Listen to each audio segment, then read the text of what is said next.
அனைவருக்கும் வணக்கம். இதயத்தின் ஆழ்ந்த இயக்கம் பாகம் 1, விட்டுக் கொடுக்கும் இதயம், இந்த ஈல்டிங் ஹார்ட் அப்படிங்கிற தலைப்புல நம்முடைய தாஜி வழங்கிய அருள் செய்தி. இது 2015ஆம் ஆண்டு செப்டம்பர் மாதத்தில் திருப்பூர்ல மாஸ்டர் பிரிண்ட் அவுட்டா கொடுத்த மெசேஜ். இதுல காயப்படுகின்ற இதயங்கள் எந்த அளவுக்கு நம்முடைய ஆன்மீக முன்னேற்றத்தை பாதிக்கின்றன அப்படிங்கிறத மாஸ்டர் ரொம்ப தெளிவா சொல்லிட்டு வந்தாரு. காயப்படுத்துபவர்கள் முட்டாள்கள், அவர்களுக்கு விட்டுடுங்க. ஆனால் காயப்படுபவர்கள் அவர்கள் தங்களுடைய ஆன்மீக முன்னேற்றத்திற்கு தாங்களே தடையை ஏற்படுத்திக் கொள்கிறார்கள். அதனால நீங்கள் காயப்படாமல் உங்களை பாதுகாத்துக் கொள்ளுங்கள். அதனால ஏற்படுற பகைமை உணர்வு, எதிர்ப்புணர்வுல இருந்தெல்லாம் நீங்க தப்பிச்சுக்கணும். அதுதான் உங்களுடைய ஆன்மீக முன்னேற்றத்திற்கு சரியான ஒரு வழியாக இருக்கும். எந்த இதயம் மன்னிக்கிறதோ அந்த இதயம் அருள் ஆசைகளை ஈர்க்கிறது. இதெல்லாம் மாஸ்டர் நமக்கு இது வரைக்கும் சொன்ன விஷயம். அது ரொம்ப முக்கியமான விஷயம். 7வது நியமம், எவராலேனும் உங்களுக்கு துன்பம் நேர்ந்தால் அவரை பழி வாங்க விரும்பாதீர்கள். அது உங்களுடைய ஆன்மாவை தூய்மை செய்வதற்காக புற உதவியாக உங்களுக்கு அனுப்பப்பட்டவர் அவரு அப்படிங்கிற விஷயத்தை உணர்ந்து அதற்காக நன்றியுடையவர்களாக இருங்கள் அப்படிங்கிற ஒரு 7வது நியமத்தோட ஒரு விளக்கத்தை மாஸ்டர் ரொம்ப அழகா இதுல கொடுத்திருந்தாங்க. தீர்வு அப்படிங்கிற கடைசி பகுதியில மாஸ்டர் என்ன சொல்றாங்கிறதான் இன்னைக்கு நம்ம பார்க்க போறோம். குணங்களில் உயர்வான மன்னிப்பிற்கு முன்னோடியாக உள்ள ஏற்றுக்கொள்ளும் இதயமானது அனைத்து காயங்களையும் ஆற்றுகிறது. எதையும் அக்செப்ட் பண்ணிக்கிற ஒண்ணுக்கு காயம் கிடையாது. உதாரணத்துக்கு இப்ப ஒரு மரம் இருக்கு, அந்த மரத்தை அருவாளால வெட்டுறோம், அது ஏத்துக்கல, அதனால அதுல ஒரு காயம் உழுவுது. ஒரு கல் இருக்கு, அதை உளியால அடிக்கிறோம் சுத்தியல் வச்சு, இப்ப அந்த கல்லுல காயம் படுது. ஒரு தண்ணி இருக்கு ஒரு பாத்திரத்துல, அதுல எதாலையாவது காயம் ஏற்படுத்த முடியுமா? சலனம் தான் ஏற்படுத்தணும். கொஞ்ச நேரம் சலனப்பட்டு திரும்பி அது சமமாயிக்கும். அப்ப எது தன்னை கொஞ்சம் பிளெக்சிபிளா வச்சுக்கிட்டு தனக்குள்ளார ஒரு பொருள், தன்னை தாக்குற ஒரு பொருளை ஏத்துக்கிற மாதிரி, அக்செப்ட் பண்ணிக்கிற மாதிரி மாறுதோ அதை நீங்க காயப்படுத்தவே முடியாது. எது எதிர்க்கிறதோ, எது ரிஜிடா இருக்குதோ, எது ஹார்டா இருக்குதோ அதைத்தான் காயப்படுத்த முடியும். இப்ப இந்த வரியில இருந்து என்ன சொல்ல வர்றாருன்னா, நீங்கள் காயப்படுகிறீர்கள் என்றால் நீங்க எங்கேயோ கொஞ்சம் ரிஜிடா இருக்கீங்க. நீங்க பிளெக்சிபிளா, நீங்க ஃப்ளூயிடா இருந்தா அப்ப உங்க இதயம் ஏற்றுக்கொள்ளும் தன்மையோட இருக்கும். ஏற்றுக்கொள்கின்ற தன்மையுடைய இதயம் விட்டுக் கொடுக்கும். ஏற்றுக்கொள்கின்ற தன்மையும் விட்டுக் கொடுக்கும் தன்மையும் உள்ள இதயமானது காயப்படாது. வரிகள் 2ஆக இருந்தாலும் அதுக்குள்ளார அவர் அந்த விஷயத்தை கோர்த்து சொல்கின்ற அழகுதான் மாஸ்டர்ட்ட ஒரு ஸ்பெஷாலிட்டி. குணங்களின் உயர்வான மன்னிப்பிற்கு முன்னோடியாக உள்ள ஏற்றுக்கொள்ளும் இதயமானது அனைத்து காயங்களையும் ஆற்றுகிறது. பணிவாக இருக்கும் பழக்கத்தை தொடர்ந்து வளர்த்து கொள்ளுதல் மற்றும் எண்ணங்கள், உணர்வுகள், செயல்களை கட்டுப்பாட்டில் வைத்திருத்தல், இவற்றின் மூலம் நாம் அனைவரும் அகந்தை என்னும் வலையிலிருந்து விலகி இருக்கும் திறனை பெற முடியும். அடுத்த ரூட் காசுக்கு வர்றாரு. காயப்படுகின்ற இதயத்தினுடைய அடுத்த ரூட் காசு என்னன்னா, அது அகந்தை. ஈகோயிஸ்டிக்கா இருக்கிறவங்க தான் அதிகமா காயப்படுறாங்க. அவங்கதான் அதிகமா காயப்படுத்துவாங்க. எக்ஸ்டர்னலா ஈகோயிஸ்டிக்கா தெரியறவங்க அதிகமா காயப்படுத்துவாங்க. இன்டர்னலா ஈகோயிஸ்டிக்கா இருக்கிறவங்க, அவங்களுக்கே தான் அகந்தையோட இருக்கிறோம் அப்படின்னு தெரியாம இருக்கிறவங்க அதிகமா காயப்படுவாங்க. இப்போ ஒரு இடத்துல எந்த விதமான ஒரு கூச்சமும் இல்லாம எல்லாரையும் டாமினண்டா எல்லார் மேலேயும் தன்னுடைய ஆதிக்கத்தை செலுத்திக்கிட்டு நான் தான் பெருசு அப்படின்னு காட்டுறது எக்ஸ்டர்னல் ஈகோ. எல்லா இடத்துலயும் கூச்சத்தோட நாணத்தோட ஒதுங்கி ஒதுங்கி உள்ளுக்குள்ளார போறதும் அது ஈகோ தான். அது இன்டர்னல் ஈகோ. உள்ளுக்குள்ளார ஈகோவினுடைய இன்னொரு சைடு. அது மாதிரி எந்த மனிதருடைய அகங்காரம் உள்புறமாக விரிவடையுதோ அவங்க எல்லாருமே என்ன பண்ணுவாங்க, காயப்படுவதற்கு. அகங்காரம் அதிகமாகிறப்ப சென்சிட்டிவிட்டி அதிகம், சென்சிட்டிவிட்டி அதிகமாகிறப்ப காயப்படுதல் அதிகம். இப்ப அந்த அகந்தைக்கு என்ன வழி அப்படின்னா, பணிவா இருக்கிறது மட்டும்தான் அகங்காரத்தை அழிப்பதற்கான வழி. இப்ப பணிவாக இருக்கும் பழக்கத்தை தொடர்ந்து வளர்த்துக் கொள்ளுங்கள். அடுத்தது, உங்களுடைய எண்ணங்கள், செயல்பாடுகள், உணர்வுகள் இவற்றை கட்டுப்பாட்டில் வைத்திருங்கள். இதுதான் மாஸ்டர் நமக்கு கொடுக்குற அடுத்த கைட்லைன். இதை மட்டும் நம்ம செய்ய ஆரம்பிச்சோம்னா இந்த அகந்தை பின்னுகின்ற வலையிலிருந்து நாம தப்பிச்சுக்கலாம். இங்கதான் அகந்தை வேலை செய்யுது. எண்ணங்கள், உணர்வுகளை நீங்க கட்டுப்பாடு இல்லாம விட்டீங்கன்னா அது என்ன பண்ணிடும், நம்மளுடைய ஈகோவை தூண்டி விடும். நீங்க ஓரளவுக்கு கோபம் வரும் பொழுதே கட்டுப்பாட்டுல வந்துட்டீங்க, உங்களை நீங்க நிதானப்படுத்திக்கிட்டீங்க அப்படின்னா நீங்க கோபப்பட்டதும் சரி, அதனுடைய விளைவுகளும் சரி தொடர் விளைவுகளை ஏற்படுத்தாது.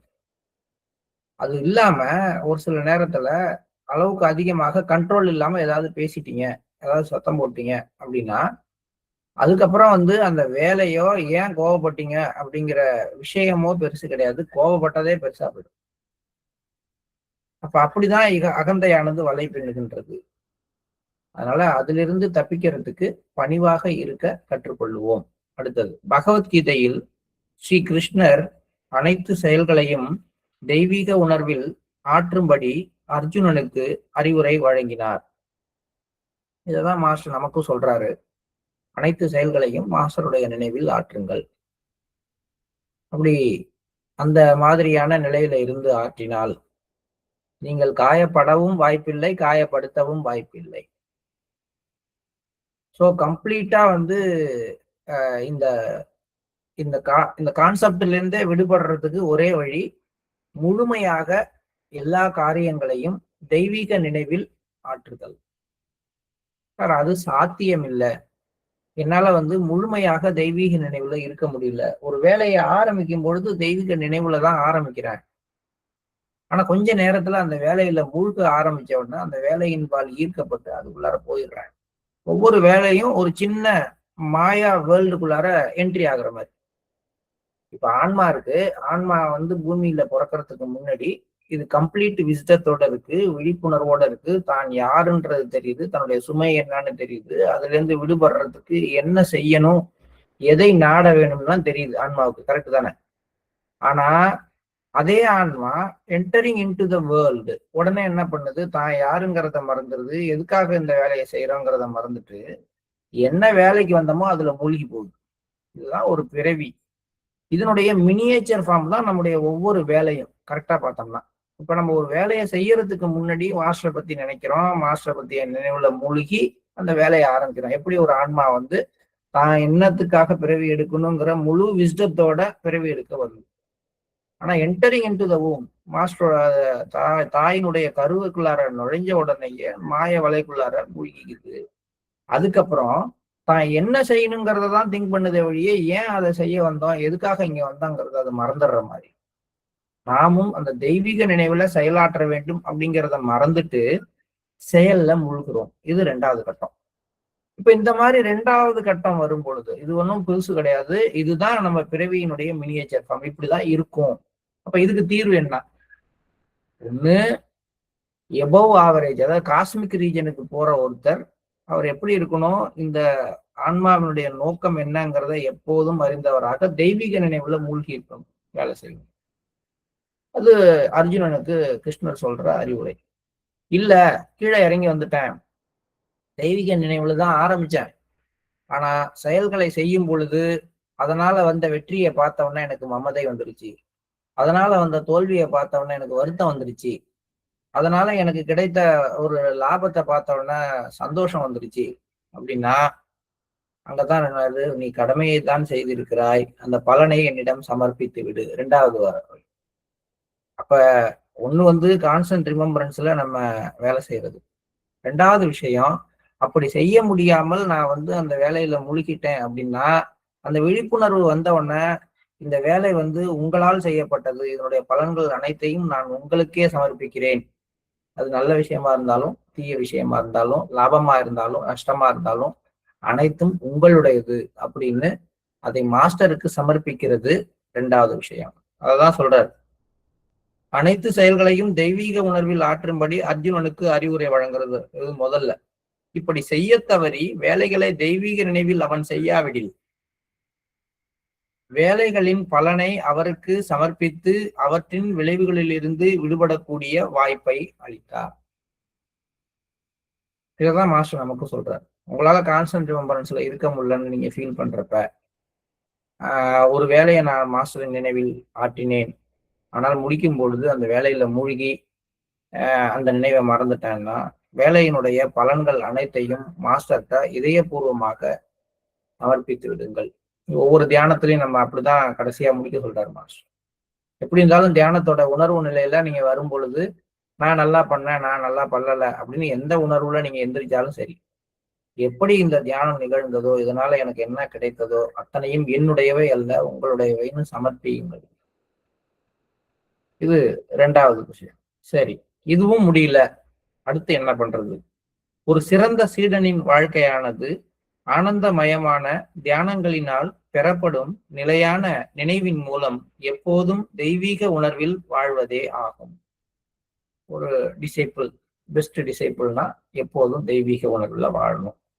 ஒருவேளை தெய்வீக உணர்வுடன் செயலாற்ற மறந்தால் அப்போது நம் பலன்கள் அனைத்தையும் அவரிடமே ஒப்படைத்து, பிரபுவே இவற்றை உங்களது பாத கமலங்களில் சமர்ப்பிக்கிறேன் என கூற வேண்டும். சரி, இது 2மே நான் செய்யல, அப்ப என்ன பண்ணல, நான் வந்து டிவைன் கான்சியஸ்ல ஒர்க் பண்ணல, மாஸ்டர் கான்சியஸ்ல ஒர்க் பண்ணல, முடியல. அடுத்தது அந்த பலனை ஒப்படைக்கலாம் அப்படின்னாலும் வாயால தான் சொல்றேன். ஏன்னா என் மனது வந்து அதுல இருந்து மீண்டு வரல. இப்ப பலனை ஒப்படைக்கிறதுனா ஒரு 10,000 ரூபாய் பணம் கிடைச்சது, கொண்டு போய் உண்டியல்ல போட்டு வர்றதுனா போட்டு வந்துடலாம். போற இடத்துல அவமானப்பட்டேன் அப்படின்னு நினைச்சு பாருங்களேன். ஒரு விஷயத்த செய்ய போறேன், மாஸ்டர் நினைவுலதான் செய்ய போறேன். ஆனா செஞ்சு முடிக்கும் பொழுது நான் செய்த விஷயத்துல நான் செய்த சில தவறுகள் அல்லது வந்து எனக்கு வந்து அதுல முழுமையான ஆளுமை இல்லை, ஏதோ ஒரு காரணம் இல்ல சூழ்நிலைகளால தவறாக செய்து அத்தனை பேரிடமும் அவமானப்பட்டேன். இந்த அவமான உணர்வை என்னால சப்மிட் பண்ண முடியல மாஸ்டர்ட்ட. பண்றேன், ஆனா வந்து மனசு வந்து தவிக்குது. எப்பயுமே வந்து புகழ கூட வந்து நம்மளால தாங்கிக்க முடியும், அவன் வருத்தப்பட்ட அவமானத்தை நம்மளால தாங்க முடியாது. வாயாலதான் மாஸ்டர் இந்த உங்களோடது அப்படின்னு சொன்னாலும் என் மனது தாங்கல. அப்ப என்ன செய்யறது? இது 3வது பாயிண்ட். அதுக்கு வழி சொல்றாரு. மேற்கூறியவற்றை மறந்தால் அல்லது தெரிந்தே அலட்சியம் செய்தால் இதனால் உருவாகும் பதிவுகளை மாலை நேர சுத்திகரிப்பின் மூலம் நம்மால் நீக்க முடியும். அப்ப அதுக்கு என்ன வழி? ஒருவேளை ஒரு செயலை செய்ததனால் ஏற்பட்ட பலனை என்னால வந்து மனப்பூர்வமாக மாஸ்டரிடம் ஒப்படைச்சிட்டு இதுக்கும் எனக்கும் சம்பந்தம் இல்லை, இது உங்களுடையது அப்படின்னு என்னால வர முடியலன்னா அதுக்கான விடுதலுக்கான வழி இந்த மாலை நேர சுத்திகரிப்பு. அந்த மாலை நேர சுத்திகரிப்புல உங்க மனதுல இருக்கக்கூடிய அழுக்குகள், கடினத்தன்மைகள், குழப்பங்கள் எல்லாத்தையும் கரைச்சி வெளியில அனுப்பிட்டீங்கன்னா அந்த பதிவு உங்களுக்குள்ளார கிடையாது. ஸோ இதயத்துல மனதுல காயம்படாம இருக்க 3 வழிகளை சொல்லிட்டாரு. முதல் வழி தெய்வீக நினைவில் கடமையாற்றுங்கள். 2வது வழி அப்படியே இல்லை அப்படின்னா லைட்டா ஒரு கீறல் விழுந்த மாதிரி, லைட்டா ஒரு சிராய்ப்பு காயம் ஏற்பட்ட மாதிரி இதயத்தை தொட்டுட்டு போயிருக்கோம். அது நம்ம காயம் அப்படின்னா வந்து உதாரணத்துக்கு இப்ப நம்ம வந்து நம்மளை யாராவது திட்டால் அடிச்சிட்டால் அப்பதான் காயம் படுறோம் நம்ம நினைக்கிறோம். இதோட ஆப்போசிட் வைஸ் வெர்சாவும் கரெக்ட் தான். என்னன்னு கேட்டீங்கன்னா, நம்மளை யாராவது புகழ்ந்தால், நம்மளை யாராவது உயர்த்தி பேசினாலும் நம்ம இதயம் காயம் படுகிறது. காயம்னா என்னங்க? ஒரு மார்க், அவ்வளவுதானே. திட்டுறவங்களும் அவமானப்படுத்துறவங்களும் ஒரு காயத்தை ஏற்படுத்துறாங்க அப்படின்னா, புகழ்றவங்களும் உங்களை உயர்த்தி பேசுறவங்களும் உங்களுக்கு வந்து அளவுக்கு அதிகமாக உங்களை முகஸ்துதி செய்யறவங்களும் கூட உங்களை காயப்படுத்துறாங்க. இது சரிதானா? வந்து என்னன்னா, உங்க செல்போன் மேல திட்டுறது அப்படிங்கிறது வந்து ஒரு கூர்மையான கத்தியால ஏற்படுற காயம். இந்த மாதிரி பாராட்டுறது அப்படிங்கிறது ஒரு உங்களுடைய நகையினால நீங்க போட்டிருக்க ஒரு ஏதோ ஒரு மோதிரத்தினால ஏற்படுற காயம்தான். அப்ப அந்த காயத்தை அது ஏற்படுத்திய அந்த விளைவை நீக்கிறதுக்கான 3வது நிலை என்ன அப்படின்னா மாலை நேர சுத்திகரிப்பு. இந்த 3 விஷயங்களாயும் என்னால அதை நீக்கிக் கொள்ள முடியவில்லை. தெய்வீக நினைவில் இருந்து முழுமையாக செயலாற்ற முடியவில்லை. அலட்சியப்படுத்தினேன் அல்லது மறந்து விட்டேன் அல்லது என்னுடைய இயலாமை. அப்ப 2வது கட்டம், நான் விழிப்புணர்வு அடையும் பொழுது என்னுடைய செயல்கள் அனைத்தையும் கடவுளுக்கு அர்ப்பணித்து அதனுடைய பலன்களை அவரிடமே விட்டு விடுவது. இது வாயால சொன்னாலும் என்னுடைய மனதால அந்த மட்டத்தை என்னால எட்ட முடியல அப்படின்னா 3வது நிலை மாலை நேர சுத்திகரிப்பு. மாலை நேர சுத்திகரிப்பை செய்வதற்கு கூட உங்கள் மனது ஓரளவுக்கு எப்படி இருக்கணும், பேலன்ஸ்டா இருந்தாக செய்ய முடியும். எப்படின்னா ஒரு பாதி சேர்ல மாட்டிக்கிட்ட ஒருத்தனால மட்டும்தான் சேர்ல இருந்து வெளில வர முடியும் அப்படிங்கிற மாதிரி. கழுத்தளவு சேர்ல உள்ளார போயிட்டான்னா அவனாவே வெளியில வர முடியாது. அது மாதிரி ஒரு குறிப்பிட்ட விஷயத்தினால ஒரு 40 to 50% அஃபெக்ட் ஆகிறவங்க மட்டும்தான் அஃபெக்ட் ஆன நிலையில இருக்கிறப்பதான் நம்மை நாமே சுத்திகரித்து கொள்ள முடியும். அதுக்குள்ளார மூழ்கி கழுத்தளவு மூழ்கிட்டோம், அந்த விஷயத்துக்குள்ளாரையே உள்ள போய் உங்களுடைய நாடி நரம்புல எல்லாம் அந்த விஷயம் ஊறி போற மாதிரி ஒரு விஷயம் நடந்து போச்சு, உங்களை தூங்க கூட விட மாட்டேங்குது அப்படின்னா அதை கண்ணை மூணா அதுதானே மனசுல நிறைஞ்சிருக்கும், அதை எப்படி நீக்க முடியும்? ஸோ அந்த மாதிரி ஒண்ணு நடந்து போச்சு. ஒரு பெரிய ஒரு ஒரு குற்ற உணர்வு உள்ளுக்குள்ளார உருவாகி போச்சு, என்னை தூங்க விட மாட்டேங்குது, பெரிய மீள முடியாத ஒரு தவறை பண்ணிட்டேன் அப்படின்னு எல்லாம் வரும் பொழுது இந்த ஃபைனல் ரெமெடியாக இரவு நேர பிரார்த்தனை வைக்கிறேன். 4 ஸ்டெப் இருக்கு. இந்த 4ல எந்த ஸ்டெப்பையாவது நீங்க ஒன்ன மிஸ் பண்ணா இன்னொன்னு, plan A, plan B, plan C, plan டிங்கிற மாதிரி 4 எப்பயுமே ஒரு பிளான் இல்லைன்னா இன்னொரு பிளான் வச்சுக்கிறதுங்கிறது புத்திசாலிகளுடைய ஒரு வாய்ப்பு. ஆனா இங்க மாஸ்டர் 4 பிளான் கொடுக்குறாரு. டிவைன் கான்சியஸ்ல ஒர்க் பண்ணுங்க, முடியலன்னா பலன்களை மாஸ்டரிடம் சமர்ப்பித்து விடுங்கள். அதுவும் முடியலன்னா மாலை நேர சுத்திகரிப்பில் அந்த செயல்பாட்டினால உங்களுக்குள்ளார ஏற்பட்ட பதிவுகளை அகற்றிக் கொள்ளுங்கள். அதுவும் முடியலன்னா இரவு நேரத்தில் மன்றாடி கண்ணீர் விட்டு கதறி அதற்காக மன்னிப்பு கேளுங்கள். அப்ப நமக்குள்ளார ஒரு கேள்வி இருக்குல்ல, நான் எந்த தவறும் செய்யாத பொழுது, எனக்குள்ளார எந்த குற்ற உணர்வும் இல்லாத போது இழைத்த தவறுகளுக்காக நான் எப்படி மனம் வருந்தி மன்னிப்பு கேட்பது? இழைத்த தவறு என்னன்னு கேட்டா, ஒரு காரியத்தை தெய்வீக நினைவில் ஆற்றாமல் இருப்பதுதான் நாம் செய்த முதல் தவறு. அப்படி நீங்க தெய்வீக நினைவுல ஆற்றலைன்னா அந்த காரியம் ஏதோ ஒரு டைமென்ஷன்ல உங்களுடைய ஹார்ட்ல ஒரு கீரலை போட்டிருக்கும். அப்படி பார்க்க போனா நம்ம ஒரு நாள்ல எத்தனை காரியங்களை அல்லது எவ்வளவு நேரத்தை முழுமையான தெய்வீக நினைவுல வச்சிருக்கோம், அல்லது தெய்வீக நினைவுல இல்லைன்னா எவ்வளவு விஷயங்களை நம்ம மாஸ்டர்கிட்ட ஒப்படைக்கிறோம், எவ்வளவு விஷயங்களுக்காக மாலை நேரத்துல சுத்திகரிப்புக்குள்ளார நம்மை நாமே ஈடுபடுத்தி கொண்டு தூய்மை செய்து கொள்கிறோம். இது எல்லாமே இதுல எதெல்லாம் விட்டு போனுச்சோ எல்லாத்தையும் கிளியர் பண்ணக்கூடிய இந்த ஃபைனல் கிளீனிங் அப்படிங்கிறது எது அப்படின்னா இரவு நேர பிரார்த்தனை. 2 நிமிடமோ 3 நிமிடமோ முழுமையாக நான் இன்னைக்கு இன்றைய நாளையே நான் தெய்வீக நினைவுல ஆற்றி இருக்க வேண்டும். விட்டுட்டேனே, இந்த நாள்ல பலவிதமான உணர்ச்சி கொந்தளிப்புகளுக்கும் தேவையற்ற விஷயங்களுக்கும் உள்ளுக்குள்ளார போயிட்டனே, இதெல்லாம் நான் தெரிஞ்சு இழைத்த தவறு மாஸ்டர்.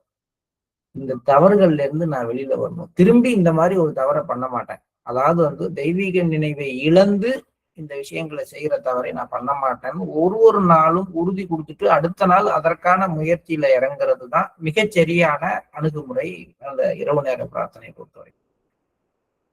ஸோ இந்த டைமென்ஷன்ல இருந்து இதை பார்க்கிற ஒருத்தர் இந்த 4 மட்டுமே செய்தால் போதும், வேற எதுவுமே இல்லை.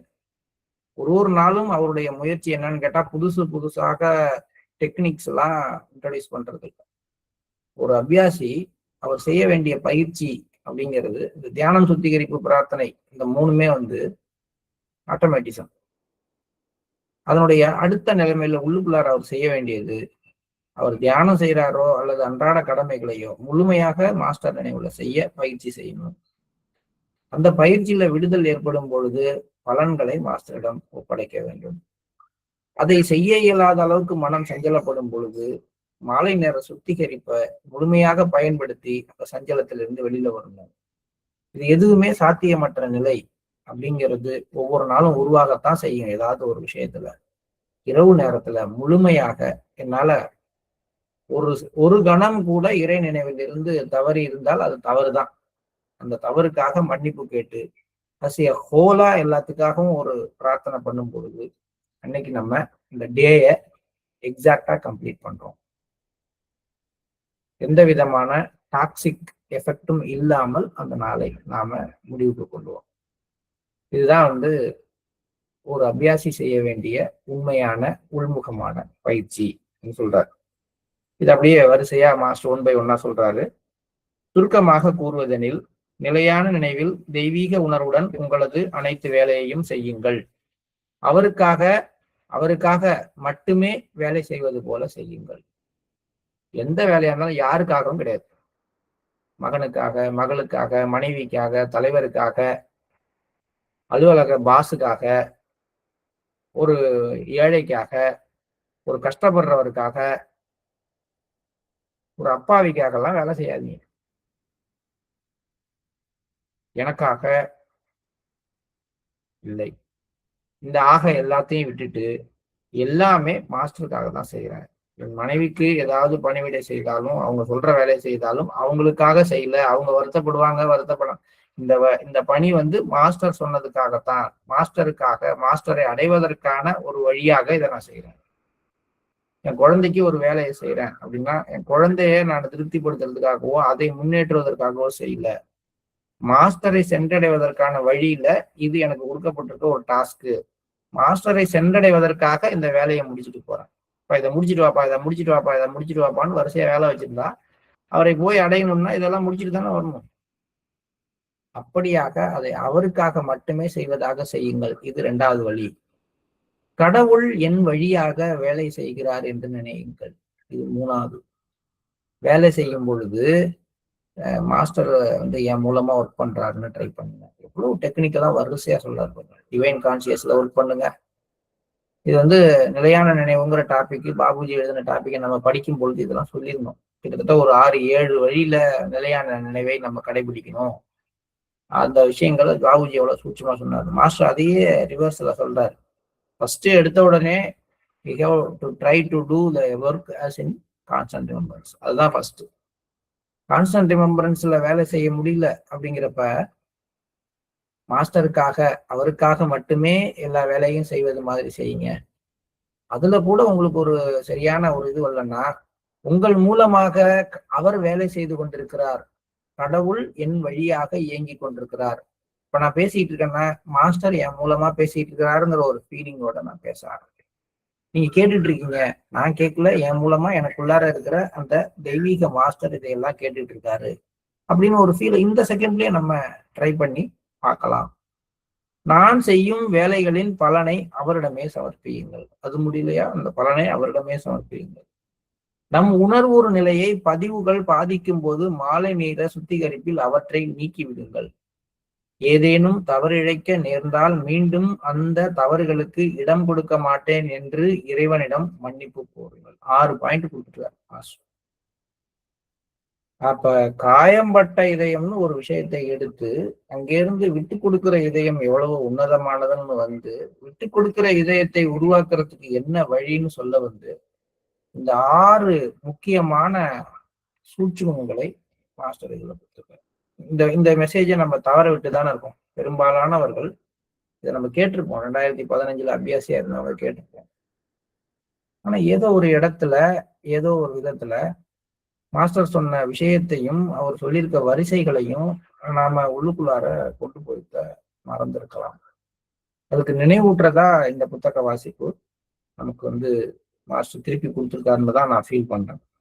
நமது தினசரி பயிற்சி மூலம் தூய்மையாக, எளிமையாக இருப்பதற்கான நமது தொடர் முயற்சி மற்றும் பணிவு, தாழ்மை, எளிமை இவற்றால் நம் இதயம் நனைகிறது.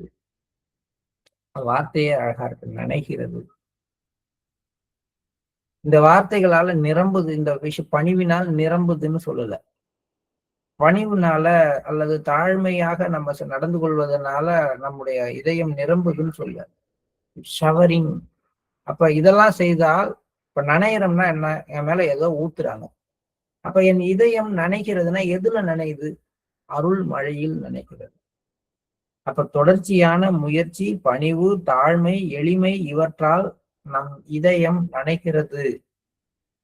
அப்போது திடீரென தானாகவே அனைவர் மீதும் பொழிகின்ற நம் அன்பில் நாம் திளைக்கின்றோம்.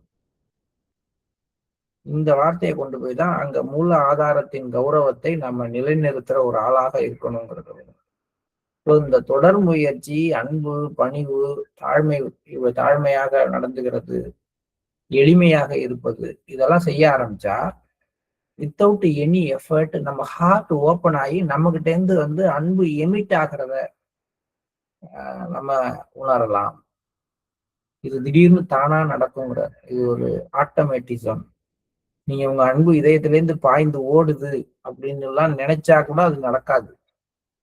ஆனா நீங்க இந்த 6 விஷயங்களை பின்பற்றி உங்களுடைய பயிற்சி முறையை உள்புறமாக கட்டமைக்கும் பொழுது, அப்ப அந்த தொடர் முயற்சி, அதோடு கூடவே அகந்தையை குறைத்துக் கொள்வதற்கான பணிவு, அதோடு கூடவே எளிமை, சிக்கல்களில் இருந்து விடுபடுவதற்கான எளிமை, இதை எல்லாத்தையும் ஆட் பண்ணும் பொழுது திடீர்னு நம்ம இதயம் எப்படி ஆகுதுன்னா, உள்ளுக்குள்ளார இருந்து ஹார்ட்ல இருந்து எந்த விதமான தங்கு தடையும் இல்லாமல் அந்த தெய்வீக ஓட்டம் ரிலீஸ் ஆகி எல்லா இடத்துக்கும் போகிற ஒரு ஆளாக நம்ம மாறி போயிடுவோம். திடீரென தானாகவே அனைவர் மீதும் பொழிகின்ற நம் அன்பில் நாம் திளைக்கின்றோம். நம் அன்பிலேயே நாம் திளைக்கின்ற அந்த சூழ்நிலை அப்பதான் வருது. கடவுள் மீதான நன்றி உணர்வில் மூழ்கி இருக்கும் இதயமானது இனியும் எவரையும் மன்னிக்க வேண்டிய அவசியமில்லை. அத்தகைய இதயங்களில் பிறரை புண்படுத்தக்கூடிய கர்வமோ, பிறரை பாதிக்கக்கூடிய பகைமை உணர்வோ இருக்காது. ஃபைனலா ரெமெடி என்ன? நான் காயப்படவும் கூடாது, காயப்படுத்தவும் கூடாது. என்ன வழி? எந்த நேரமும் எல்லாவற்றிற்காகவும் மாஸ்டர் மீது நன்றி உணர்வோடு நான் இருக்கிற பட்சத்துல, அந்த நன்றி உணர்வுல மூழ்கி இருக்கிற ஒரு இதயம் எப்பொழுதுமே காயப்படவோ காயப்படுத்தவோ முடியாது. ஆனால் இது அப்படியே ஆப்போசிட். ஹியூமன்ல இந்த உலகத்துல யார் மேலையாவது நீங்கள் நன்றி உணர்வோடு இருந்தால் எளிதில் காயப்படுவீர்கள், காயப்படுத்தப்படுவீர்கள். எகைன் எக்ஸாம்பிள் கர்ணன் தான். அவனை விட ஒரு நன்றி உணர்வு உள்ளவன் செய் நன்றி அறிதல் அப்படின்னு பார்க்க போனா யாரும் கிடையாது. பட் அவனுடைய நன்றி உணர்வு எங்க போயிடுச்சு அப்படின்னு பார்த்தா, கடவுள் மீது நன்றி உணர்வு இல்லை.